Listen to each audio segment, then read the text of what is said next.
Cricket में जब decision पर डाउट होता है तब हम थर्ड एम्पायर के पास जाते हैं क्योंकि कैमरा झूठ नहीं बोलता। इसी तरह अगर इंश्योरेंस में भी कोई थर्ड एम्पायर आ जाए तो इंश्योरेंस क्लेम का मतलब सर्वेयर की रिपोर्ट, पेपर वर्क और पता नहीं कितने महीनों का वेट। तब तक वो इंसान क्या करेगा? लोन लेगा, इंटरेस्ट भरेगा और बस वेट करता रहेगा। पर अगर मैं आपको बोलूँ कि इंडिया में अब एक ऐसा सिस्टम आ गया जहाँ पे क्लेम करने की जरूरत ही नहीं, यहाँ कोई ऑफिसर नहीं आता, पहले से ही एक रूल सेट होता है। फॉर एग्जाम्पल, अगर IMD का डेटा कहता है कि अगर बारिश 300 mm से कम हुई तो 3 दिन में पैसा ट्रांसफर।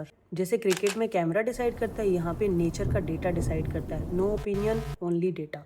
और इसे कहते हैं पैरामेट्रिक इंश्योरेंस। ये कोई फ्यूचर की बात नहीं है। अभी जनवरी 2026 में ही राजस्थान के 4 डिस्ट्रिक्ट में मॉइस्चर डेटा ट्रिगर होते ही किसानों को ऑटोमेटिकली पे आउट मिल गया। और सिर्फ किसान ही नहीं, 2024 में गुजरात और यूपी के डेली वेज वर्कर्स को हीट वेव के रहते गो डिजिट ने ऑटोमेटिकली कॉम्पनसेशन दिया। मतलब टेम्परेचर लिमिट क्रॉस होते ही बिना किसी फॉर्म भरे डायरेक्ट पैसा तुम्हारे अकाउंट में। तो पुराने सिस्टम में तो कंपनी के पास जो डेटा वही फाइनल डिसीजन होता है, लेकिन इस नए सिस्टम में नेचर का न्यूट्रल डेटा काम करेगा। मतलब थर्ड एम्पायर आ गया है। पर क्योंकि ये सिस्टम अभी अपनी इन्फेंट स्टेज में है, तो जब तक आप किसी को शेयर नहीं करोगे तो उनको कैसे पता चलेगा कि ऐसा कोई इंश्योरेंस भी एग्जिस्ट करता है। तो ये लॉजिक उन तक पहुंचाओ जिन्हें इनकी सबसे ज्यादा जरूरत है। लॉजिक लगाओ, सॉर्टेड बनो।